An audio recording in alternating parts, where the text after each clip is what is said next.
Welcome dear students.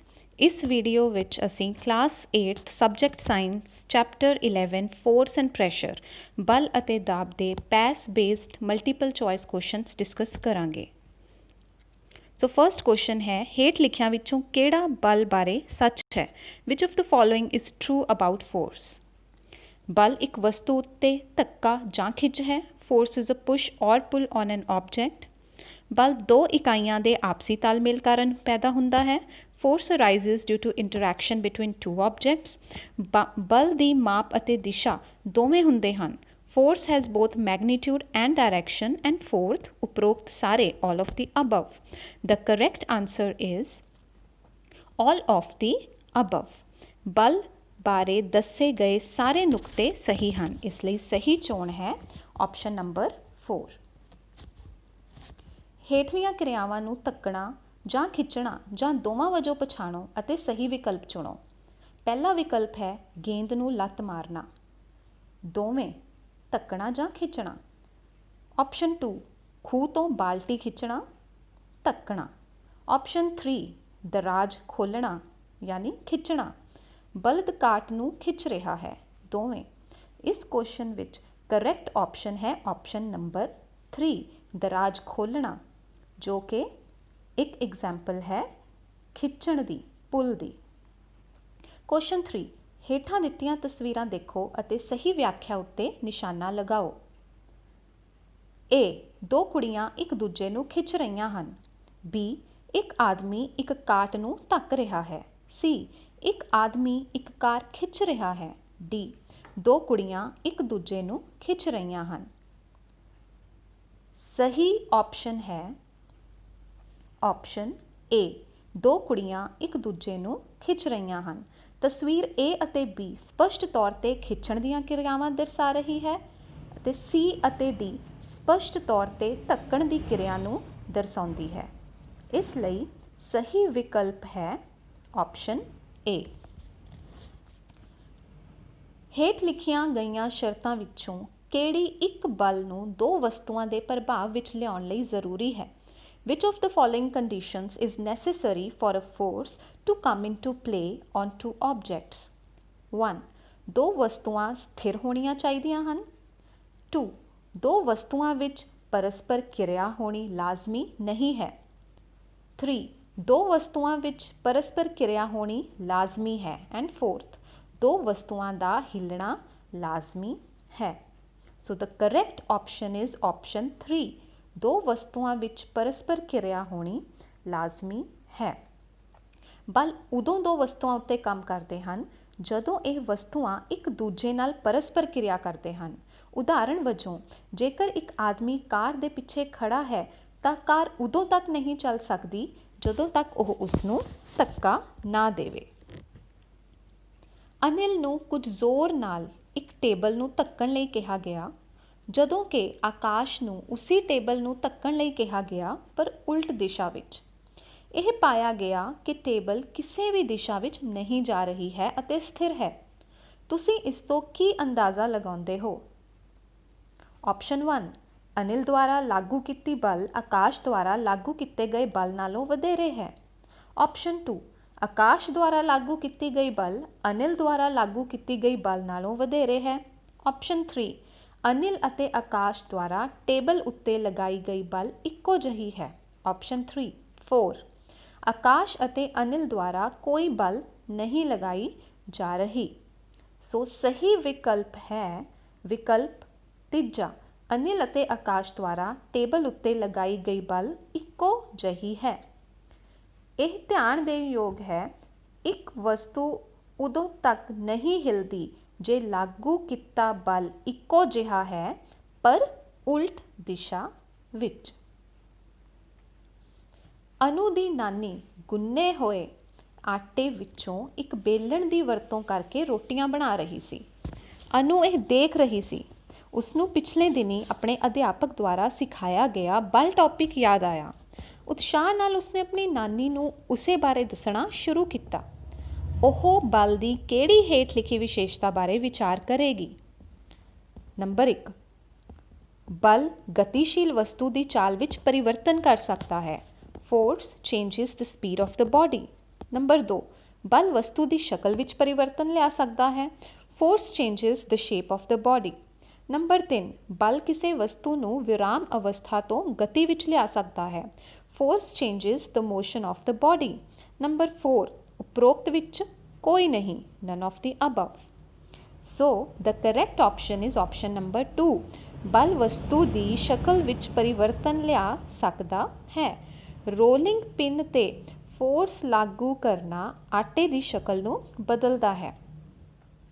ਉੱਤਰ ਵਿੱਚ ਦੱਸੇ ਗਏ ਸਾਰੇ 3 ਵਿਕਲਪ ਫੋਰਸ ਦੀਆਂ ਵਿਸ਼ੇਸ਼ਤਾਵਾਂ ਹਨ, ਲੇਕਿਨ ਇਸ ਐਗਜ਼ਾਮਪਲ ਵਿੱਚ ਬਲ ਵਸਤੂ ਦੀ ਸ਼ਕਲ ਵਿੱਚ ਪਰਿਵਰਤਨ ਲਿਆ ਰਿਹਾ ਹੈ, ਇਸ ਲਈ option 2 is the correct option. ਦੋਵਾਂ ਚਿੱਤਰਾਂ A ਅਤੇ B ਵਿੱਚ ਕੁੱਲ ਬਲ ਦੀ ਗਣਨਾ ਕਰੋ। ਆਪਸ਼ਨ A ਵਿੱਚ 2 ਫਰੈਂਡਸ ਇੱਕ ਹੀ ਟੇਬਲ 'ਤੇ ਬਲ ਲਗਾ ਰਹੇ ਹਨ ਅਤੇ ਇੱਕ ਹੀ ਦਿਸ਼ਾ ਵਿੱਚ, ਜਦਕਿ ਦੂਜੇ ਇਮੇਜ ਵਿੱਚ 2 ਫਰੈਂਡਸ ਇੱਕ ਦੂਜੇ ਤੋਂ ਓਪੋਜ਼ਿਟ ਬਲ ਲਗਾ ਰਹੇ ਹਨ ਇੱਕ ਹੀ ਵਸਤੂ 'ਤੇ। ਜੇ ਅਸੀਂ ਕੈਲਕੂਲੇਟ ਕਰਦੇ ਹਾਂ ਤਾਂ ਸਾਡੇ ਕੋਲ ਕਰੈਕਟ ਆਪਸ਼ਨ ਆਉਂਦਾ ਹੈ ਆਪਸ਼ਨ 1। ਯਾਦ ਰੱਖੋ ਕਿ ਇੱਕੋ ਦਿਸ਼ਾ ਵਿੱਚ ਲਾਏ ਬਲ ਜੁੜ ਜਾਂਦੇ ਹਨ। ਜਦੋਂ ਕਿਸੇ ਵਸਤੂ ਉੱਤੇ 2 ਬਲ ਉਲਟ ਦਿਸ਼ਾ ਵਿੱਚ ਲੱਗਦੇ ਹਨ ਤਾਂ ਇਸ ਉੱਤੇ ਲੱਗਣ ਵਾਲਾ ਕੁੱਲ ਬਲ ਦੋਨਾਂ ਬਲਾਂ ਦੇ ਅੰਤਰ ਦੇ ਬਰਾਬਰ ਹੁੰਦਾ ਹੈ। ਇੱਕ ਬੱਲੇਬਾਜ਼ ਖੇਲ ਦੇ ਮੈਦਾਨ ਵਿੱਚ ਆਪਣੇ ਬੱਲੇ ਨਾਲ ਗੇਂਦ ਘੁਮਾ ਕੇ ਮਾਰਦਾ ਹੈ ਤਾਂ ਗੇਂਦ ਨੂੰ ਸੀਮਾ ਤੋਂ ਬਾਹਰ ਪਹੁੰਚ ਕੇ 4 ਅੰਕ ਹਾਸਿਲ ਕਰਦਾ ਹੈ। ਬੱਲੇਬਾਜ਼ ਇਸ ਤਰ੍ਹਾਂ 1 ਗੇਂਦ ਦੀ ਦਿਸ਼ਾ ਅਤੇ ਗਤੀ ਨੂੰ ਬਦਲਦਾ ਹੈ। 2 ਦਿਸ਼ਾ ਨਹੀਂ ਬਲਕਿ ਸਿਰਫ ਗਤੀ ਬਦਲਦਾ ਹੈ। 3 ਗਤੀ ਨਹੀਂ ਬਲਕਿ ਸਿਰਫ ਦਿਸ਼ਾ ਬਦਲਦਾ ਹੈ। 4 ਨਾ ਤਾਂ ਗਤੀ ਤੇ ਨਾ ਹੀ ਦਿਸ਼ਾ ਬਦਲਦਾ ਹੈ। ਸਹੀ ਵਿਕਲਪ ਹੈ 1, ਗੇਂਦ ਦੀ ਦਿਸ਼ਾ ਅਤੇ ਗਤੀ ਨੂੰ ਬਦਲਦਾ ਹੈ। ਬੈਟਸਮੈਨ ਜਦੋਂ ਗੇਂਦ ਉੱਤੇ ਜ਼ੋਰ ਲਗਾਉਂਦਾ ਹੈ ਤਾਂ ਗਤੀ ਅਤੇ ਦਿਸ਼ਾ ਦੋਵੇਂ ਹੀ ਬਦਲਦੇ ਹਨ। ਇਹ ਯਾਦ ਰੱਖਣ ਯੋਗ ਹੈ ਕਿ ਬਲ ਜਾਂ ਤਾਂ ਦਿਸ਼ਾ ਬਦਲ ਸਕਦੀ ਹੈ ਜਾਂ ਗਤੀ ਨੂੰ ਬਦਲ ਸਕਦੀ ਹੈ ਜਾਂ ਦੋਵੇਂ, ਪਰ ਇਸ ਕੇਸ ਵਿੱਚ ਇਹ ਦੋਵੇਂ ਹੀ ਬਦਲ ਰਹੇ ਹਨ। So correct option is option number 1। Suresh pulley system ਦੀ ਰੱਸੀ ਖਿੱਚ ਕੇ ਇੱਕ ਭਾਰ ਚੁੱਕਦਾ ਹੈ। ਲੋਡ ਚੁੱਕਣ ਲਈ ਸੁਰੇਸ਼ ਦੁਆਰਾ ਕਿਹੜੇ ਬਲ ਦਾ ਉਪਯੋਗ ਕੀਤਾ ਗਿਆ ਹੈ? ਨੰਬਰ 1 ਚੁੰਬਕੀ ਯਾਨੀ ਮੈਗਨੈਟਿਕ। ਨੰਬਰ 2 ਪੇਸ਼ੀ ਯਾਨੀ ਮਸਕੂਲਰ। ਨੰਬਰ 3 ਸਥਿਰ ਬਿਜਲਈ ਯਾਨੀ ਇਲੈਕਟ੍ਰੋਸਟੈਟਿਕ। ਨੰਬਰ 4 ਗੁਰਤਵੀ ਯਾਨੀ ਗ੍ਰੈਵੀਟੇਸ਼ਨਲ। ਸੋ ਸਹੀ ਵਿਕਲਪ ਹੈ ਆਪਸ਼ਨ 2 ਪੇਸ਼ੀ ਯਾਨੀ ਮਸਕੂਲਰ। ਮਸਕੂਲਰ ਫੋਰਸ ਜਾਂ ਪੇਸ਼ੀ ਬਲ ਕਿਸ ਨੂੰ ਕਹਿੰਦੇ ਹਨ? ਸਾਡੀ ਮਾਸਪੇਸ਼ੀਆਂ ਦੀ ਕਿਰਿਆ ਸਰੂਪ ਲੱਗਣ ਵਾਲੇ ਬਲ ਨੂੰ ਪੇਸ਼ੀ ਬਲ ਕਿਹਾ ਜਾਂਦਾ ਹੈ। 4 ਹਾਲਾਤ ਦਿੱਤੇ ਗਏ ਹਨ। ਪਹਿਲਾ, ਇੱਕ ਔਰਤ ਰੱਸੀ ਖਿੱਚ ਕੇ ਖੂਹ ਤੋਂ ਪਾਣੀ ਕੱਢਦੀ ਹੈ। ਦੂਜਾ, ਇੱਕ ਗੇਂਦ ਹਵਾ ਵਿੱਚ ਇੱਕ ਲੜਕੇ ਦੁਆਰਾ ਸੁੱਟੀ ਗਈ ਜ਼ਮੀਨ 'ਤੇ ਸੁਤੰਤਰ ਡਿੱਗਦੀ ਹੈ। ਤੀਜਾ, ਇੱਕ ਫੁੱਟਬਾਲਰ ਫੁੱਟਬਾਲ ਨੂੰ ਲੱਤ ਮਾਰਦਾ ਹੈ ਅਤੇ ਦੂਜੇ ਖਿਡਾਰੀ ਨੂੰ ਦਿੰਦਾ ਹੈ। ਚੌਥਾ, ਇੱਕ ਕੁੜੀ ਚਮਚਾ ਲੈਣ ਲਈ ਦਰਾਜ਼ ਖਿੱਚਦੀ ਹੈ। ਕਿਹੜੀ ਸਥਿਤੀ ਵਿੱਚ ਅਸੰਪਰਕ ਬਲ ਲੱਗ ਰਿਹਾ ਹੈ? ਪਹਿਲੇ, ਦੂਜੇ, ਤੀਜੇ ਜਾਂ ਚੌਥੇ? ਸਹੀ ਉੱਤਰ ਹੈ B ਯਾਨੀ ਕਿ ਦੂਜੇ ਹਾਲਾਤ ਵਿੱਚ। ਇੱਕ ਗੇਂਦ ਨੂੰ ਜਦੋਂ ਹਵਾ ਵਿੱਚ ਇੱਕ ਲੜਕੇ ਦੁਆਰਾ ਸੁੱਟਿਆ ਜਾਂਦਾ ਹੈ ਤਾਂ ਜ਼ਮੀਨ 'ਤੇ ਉਹ ਗੇਂਦ ਸੁਤੰਤਰ ਡਿੱਗਦੀ ਹੈ। ਇਹ ਗੇਂਦ ਧਰਤੀ ਦੇ ਗੁਰੂਤਾ ਖਿੱਚਣ ਕਾਰਨ ਧਰਤੀ ਉੱਤੇ ਡਿੱਗਦੀ ਹੈ। ਧਰਤੀ ਅਤੇ ਗੇਂਦ ਵਿਚਕਾਰ ਕੋਈ ਸੰਪਰਕ ਨਹੀਂ ਹੈ, ਇਸ ਲਈ ਇਹ ਅਸੰਪਰਕ ਬਲ ਹੈ। ਇਹ ਯਾਦ ਰੱਖਣ ਯੋਗ ਹੈ ਕਿ ਗੁਰੂਤਾ ਬਲ ਇੱਕ ਅਸੰਪਰਕ ਬਲ ਕਹਿਲਾਉਂਦਾ ਹੈ। ਪਰਮੀਸ਼ ਸਕੂਲ ਵਿੱਚ 2 ਮੈਗਨੇਟ ਲੈ ਕੇ ਆਇਆ ਅਤੇ ਚੁੰਬਕ ਨਾਲ ਜਾਦੂ ਦਿਖਾ ਕੇ ਆਪਣੇ ਜਮਾਤੀ ਨੂੰ ਪ੍ਰਭਾਵਿਤ ਕਰਨ ਦੀ ਕੋਸ਼ਿਸ਼ ਕਰ ਰਿਹਾ ਸੀ, ਜਿਸ ਵਿੱਚ ਇੱਕ ਚੁੰਬਕ ਦੂਜੇ ਨੂੰ ਆਕਰਸ਼ਿਤ ਕਰ ਰਿਹਾ ਸੀ। ਪਰਮੀਸ਼ ਦੇ ਅਧਿਆਪਕ ਨੇ ਇਸ ਦੇ ਪਿੱਛੇ ਦੀ ਧਾਰਨਾ ਬਾਰੇ ਦੱਸਿਆ ਅਤੇ ਦੱਸਿਆ ਕਿ ਦੂਜਾ ਮੈਗਨੇਟ ਪਹਿਲੇ ਵੱਲ ਵੱਧਦਾ ਹੈ।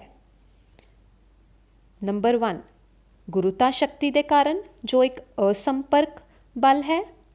ਦੂਜਾ ਗੁਰੂਤਾ ਸ਼ਕਤੀ ਦੇ ਕਾਰਨ ਜੋ ਇੱਕ ਸੰਪਰਕ ਬਲ ਹੈ। ਤੀਜਾ ਚੁੰਬਕੀ ਸ਼ਕਤੀ ਦੇ ਕਾਰਨ ਜੋ ਇੱਕ ਅਸੰਪਰਕ ਬਲ ਹੈ। ਚੌਥਾ ਚੁੰਬਕੀ ਸ਼ਕਤੀ ਦੇ ਕਾਰਨ ਜੋ ਇੱਕ ਸੰਪਰਕ ਬਲ ਹੈ। ਸੋ ਸਹੀ ਵਿਕਲਪ ਹੈ ਤੀਜਾ, ਚੁੰਬਕੀ ਸ਼ਕਤੀ ਦੇ ਕਾਰਨ ਜੋ ਇੱਕ ਅਸੰਪਰਕ ਬਲ ਹੈ। ਜਦੋਂ ਦੋ ਚੁੰਬਕ ਇੱਕ ਦੂਜੇ ਦੇ ਨੇੜੇ ਲਿਆਏ ਜਾਂਦੇ ਹਨ, ਉਹ ਇੱਕ ਦੂਜੇ ਨੂੰ ਆਕਰਸ਼ਿਤ ਕਰਦੇ ਹਨ ਜਾਂ ਦੂਰ ਕਰਦੇ ਹਨ। ਇਹ ਉਹਨਾਂ ਦੀ ਧਰਮੀਤਾ ਉੱਤੇ ਨਿਰਭਰ ਕਰਦਾ ਹੈ। ਇਹ ਉਹਨਾਂ ਦੇ ਵਿਚਕਾਰ ਚੁੰਬਕੀ ਸ਼ਕਤੀ ਦੇ ਕਾਰਨ ਹੁੰਦਾ ਹੈ, ਜੋ ਕਿ ਇੱਕ ਅਸੰਪਰਕ ਬਲ ਹੈ, ਕਿਉਂਕਿ ਚੁੰਬਕ ਸੰਪਰਕ ਵਿੱਚ ਨਹੀਂ ਹੁੰਦੇ। ਸੋ ਚੁੰਬਕੀ ਬਲ ਵੀ ਇੱਕ ਅਸੰਪਰਕ ਬਲ ਕਹਿਲਾਉਂਦਾ ਹੈ।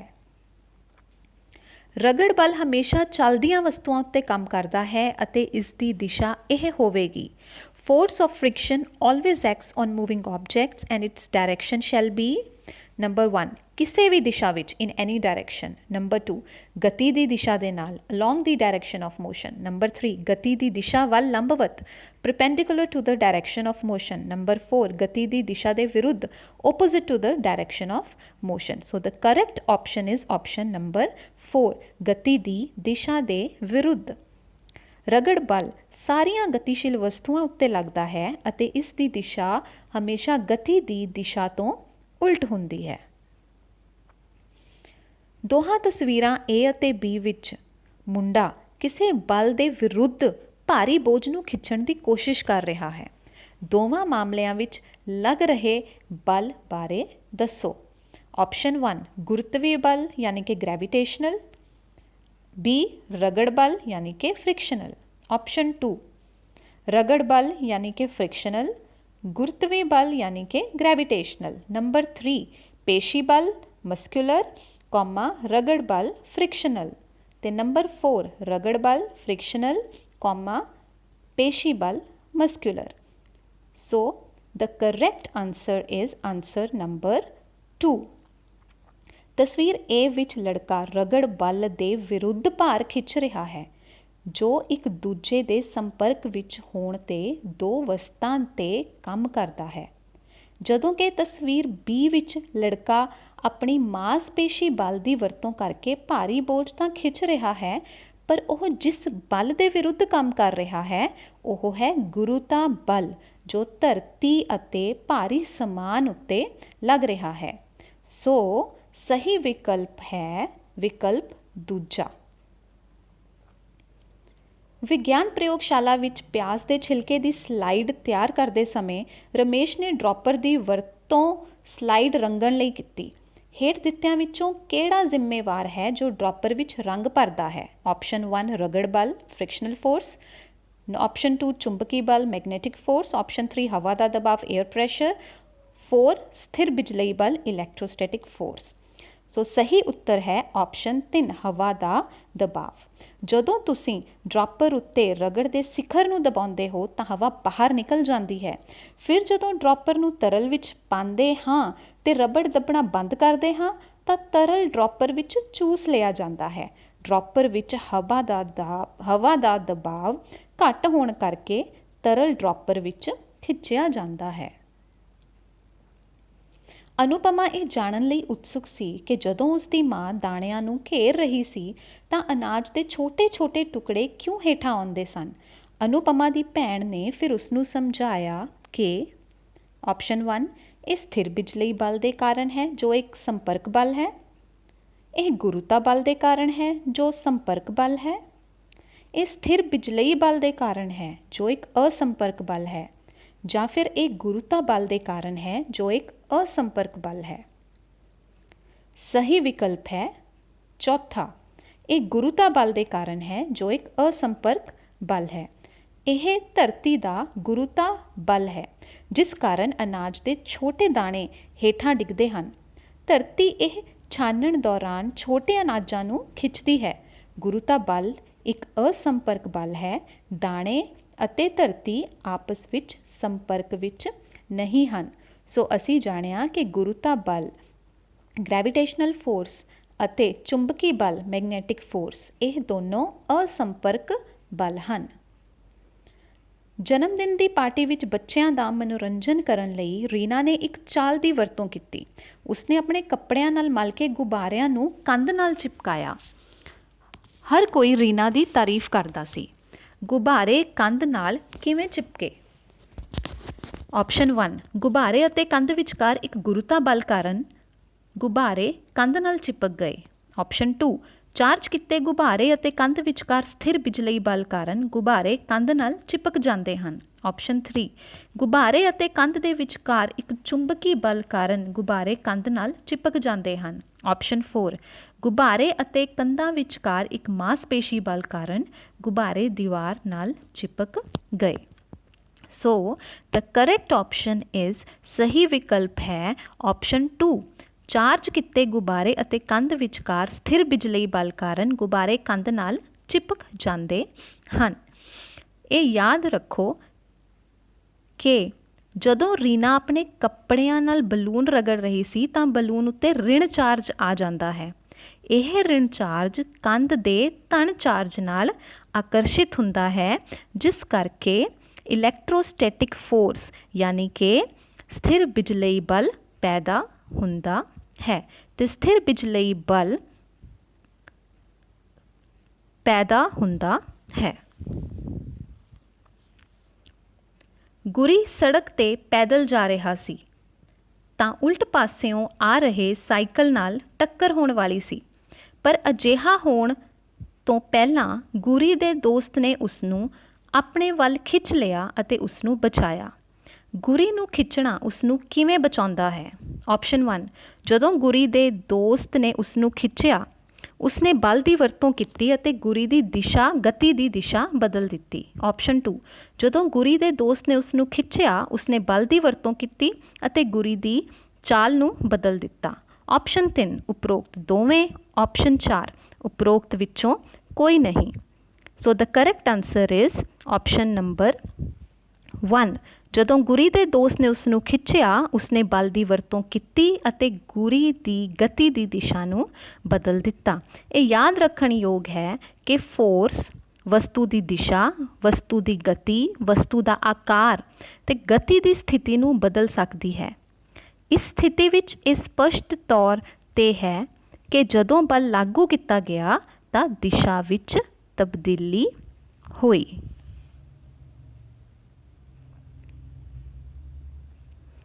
ਪ੍ਰੈਸ਼ਰ ਬਾਰੇ ਹੇਠ ਲਿਖਿਆਂ ਵਿੱਚੋਂ ਕਿਹੜਾ ਸਹੀ ਹੈ? Which of the following is true about pressure? ਪ੍ਰਤੀ ਯੂਨਿਟ ਖੇਤਰ ਵਿੱਚ ਕੰਮ ਕਰਨ ਵਾਲੇ ਬਲ ਨੂੰ ਦਬਾਅ ਕਿਹਾ ਜਾਂਦਾ ਹੈ। SI ਯੂਨਿਟ ਨੂੰ ਨਿਊਟਨ ਪਰ ਮੀਟਰ ਸਕੁਆਇਰ ਵਿੱਚ ਮਾਪਿਆ ਜਾਂਦਾ ਹੈ। ਨਿਊਟਨ ਪਰ ਮੀਟਰ ਸਕੁਆਇਰ 1 ਪਾਸਕਲ ਦੇ ਬਰਾਬਰ ਹੈ। ਉਪਰੋਕਤ ਦਿੱਤੇ ਸਾਰੇ। ਤਾਂ ਸਹੀ ਜਵਾਬ ਹੈ ਚੌਥਾ, ਉਪਰੋਕਤ ਦਿੱਤੇ ਸਾਰੇ। ਇੱਕ ਆਦਮੀ ਪੈਰਾਸ਼ੂਟ ਦੀ ਵਰਤੋਂ ਕਰਦਿਆਂ ਪਹਾੜੀ ਤੋਂ ਛਾਲ ਮਾਰਦਾ ਹੈ। ਉਸ ਦੀ ਗਤੀ ਘੱਟ ਹੈ। ਜੇ ਉਹ ਪੈਰਾਸ਼ੂਟ ਤੋਂ ਬਿਨਾਂ ਛਾਲ ਮਾਰਦਾ ਤਾਂ ਉਸ ਦੀ ਗਤੀ ਵੱਧ ਹੁੰਦੀ। ਇਸ ਦਾ ਕੀ ਕਾਰਨ ਹੈ? ਨੰਬਰ 1, ਗੁਰੂਤਾ ਬਲ ਜਿਸਨੇ ਉਸਨੂੰ ਹੇਠਾਂ ਖਿੱਚਿਆ, ਉਸ ਦਾ ਡਰੈਗ ਫੋਰਸ ਦੇ ਵਿਰੋਧ ਦੁਆਰਾ ਵਿਰੋਧ ਕੀਤਾ ਗਿਆ। ਆਪਸ਼ਨ 2, ਗੁਰੂਤਾ ਬਲ ਜੋ ਉਸਨੂੰ ਹੇਠਾਂ ਖਿੱਚਦੀ ਹੈ, ਡਰੈਗ ਫੋਰਸ ਯਾਨੀ ਹਵਾ ਦੇ ਵਿਰੋਧ ਵਿੱਚ ਜੋੜ ਦਿੱਤੀ ਜਾਂਦੀ ਹੈ। ਆਪਸ਼ਨ 3, ਉਪਰੋਕਤ ਦੋਵੇਂ। ਆਪਸ਼ਨ 4, ਉਪਰੋਕਤ ਵਿੱਚੋਂ ਕੋਈ ਵੀ ਨਹੀਂ। ਸਹੀ ਵਿਕਲਪ ਹੈ ਆਪਸ਼ਨ 1। ਪੈਰਾਸ਼ੂਟ ਖੋਲ੍ਹਣ 'ਤੇ ਹਵਾ ਦਾ ਵਿਰੋਧ ਵੱਧ ਜਾਂਦਾ ਹੈ। ਇਹ ਹਵਾ ਦਾ ਵਿਰੋਧ ਪੈਰਾਸ਼ੂਟ ਉੱਤੇ ਲੱਗ ਰਹੇ ਧਰਤੀ ਦੇ ਗੁਰੂਤਾ ਬਲ ਨੂੰ ਘੱਟ ਕਰ ਦਿੰਦਾ ਹੈ, ਜਿਸ ਕਾਰਨ ਪੈਰਾਸ਼ੂਟ ਦੀ ਗਤੀ ਘੱਟ ਜਾਂਦੀ ਹੈ।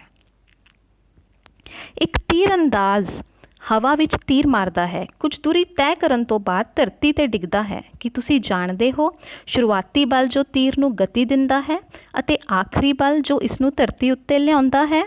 ਆਪਸ਼ਨ 1, ਮਾਸਪੇਸ਼ੀ ਅਤੇ ਗੁਰੂਤਾ। ਆਪਸ਼ਨ 2, ਗੁਰੂਤਾ ਅਤੇ ਮਾਸਪੇਸ਼ੀ। ਆਪਸ਼ਨ 3, ਗੁਰੂਤਾ ਅਤੇ ਸਥਿਰ ਬਿਜਲਈ ਬਲ। ਆਪਸ਼ਨ 4, ਸਥਿਰ ਬਿਜਲਈ ਬਲ ਅਤੇ ਗੁਰੂਤਾ ਬਲ। ਸੋ ਸਹੀ ਉੱਤਰ ਹੈ ਆਪਸ਼ਨ 1।